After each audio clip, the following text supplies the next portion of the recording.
Bonjour Marie-Estelle Pêche. Bonjour. Vous suivez les questions d'éducation au service société du Figaro et vous avez suivi toute la mise en œuvre de la réforme du baccalauréat qui est annoncée aujourd'hui par Jean-Michel Blanquer, en particulier l'instauration d'un oral et 40% de contrôle continu dans la prise en charge de la note finale. Est-ce que cette réforme est selon vous faisable ?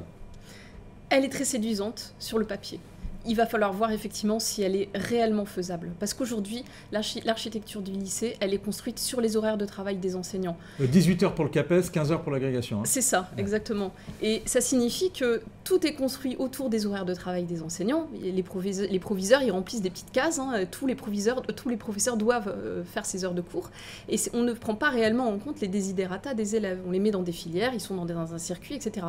Là, si vraiment on va jusqu'au bout de cette idée de réforme, il va falloir faire quelque chose vraiment quasiment au millimètre pour chaque lycéen. Il devra faire un choix extrêmement précis et c'est pas faisable réellement, je pense. En l'état. En l'état, voilà. Il va vraiment falloir modifier, sans doute, toucher à quelque chose de très politiquement sensible pour les syndicats d'enseignants, c'est-à-dire le temps de travail des enseignants.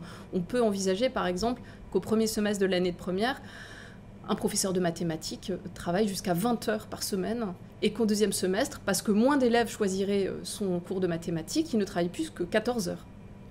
Ça risque d'être assez compliqué à mettre en œuvre pour les syndicats d'enseignants, mais c'est vrai que la réforme étant assez séduisante aux yeux sans doute des parents et des lycéens, on va avoir deux poids de politiques qui vont s'affronter dans les prochaines semaines. Ça, c'est ce qu'on va suivre avec vous. Merci pour cette précision, Marie-Estelle.